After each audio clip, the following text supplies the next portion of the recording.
Hey guys, what's going on? It's Dubbed Out, and today is February 18th, and on this day today, we have just received a ton of information regarding zombies, talking about new perks, new gauntlets, and also a new map coming out sometime in March, known as Ancient Evil, and here's actually a photo that we have for the map right here.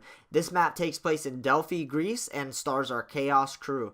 Now, this photo that I'm showing you guys right here actually helps support a theory that I've had even further, and assuming that you guys have seen the title of the video, you guys know we're going to be talking about the Egyptian god of the sun known as Ra, and the possibilities of us actually defeating him in this new map.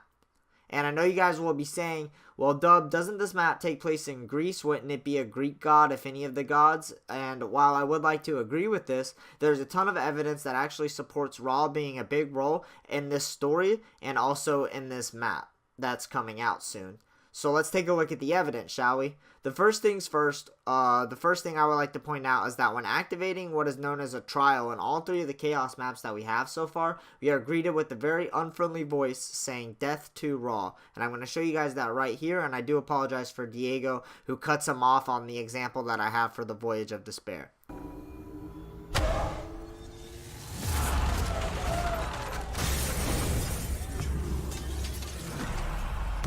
There.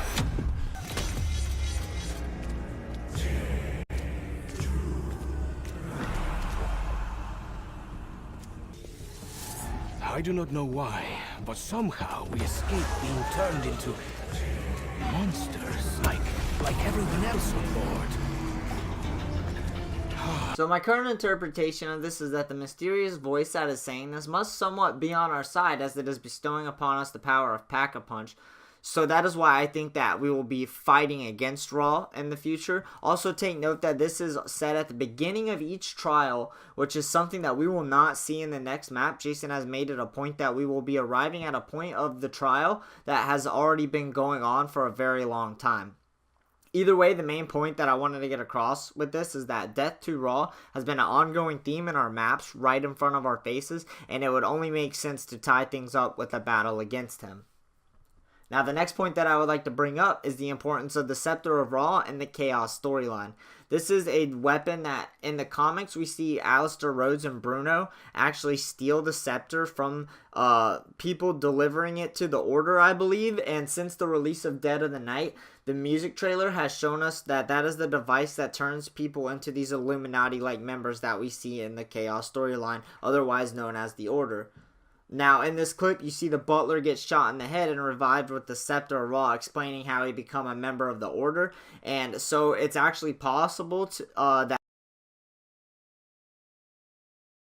quote Order member when he revived him with the Scepter of Ra in the comic books. The Scepter of Ra's connection to the Order and its importance to not only them but Alistair Rhodes makes me strongly believe that Ra himself could wind up being a part of all this to claim the staff back for himself. Now, the final point that I will be making today takes us back to the picture that I showed you guys earlier. Here it is. Now, hopefully you guys can see it good. If not, I'll have a link down in the description for you guys to get a better look at it. Now, in this picture, you can clearly see the leg of a zombie, our Chaos crew, and also, if you look in the background, you will see a heavy focus on the sun actually setting in the back. And if there's one thing about Treyarch that we know, is that they don't include things like this and highlight and emphasize things like this unless it has meaning. So if you don't know already, Ra is the Egyptian god of the sun, and I think that this image of the sun setting could easily symbolize taking down the sun god himself. Now, with the amount of illumination around the sun, the extra light beams going around it, and just the emphasis on the sun, there's literally not a doubt in my mind that it obviously means something. And if we look at all the evidence that we do have from the other Chaos maps with the pieces of the puzzle that I've shown you guys earlier in this video, we can obviously tell that this is exactly where it fits in. Now, in conclusion of all this, with all this being said, I think it's fair enough to say that if all of this doesn't wind up being true, then it damn sure sounds very good and like it could be true. I think that with all the evidence that we have, though, either way, I'm pretty sure we'll be working with or against the Sun God. We'll either be fighting him with the Order, or we'll be fighting with him against the Order. And I'm pretty much 100% certain that we're going to be seeing him one way or the other in the next map. Now, I do want to thank you guys so much for coming by and watching this. I hope that you all enjoyed it. If you did, make sure you guys like and subscribe. I'll obviously be hunting the Easter egg when the map releases, so make sure you guys check all that out. And thank you so much for watching, and make sure you guys have a good day. I really appreciate you. Peace out.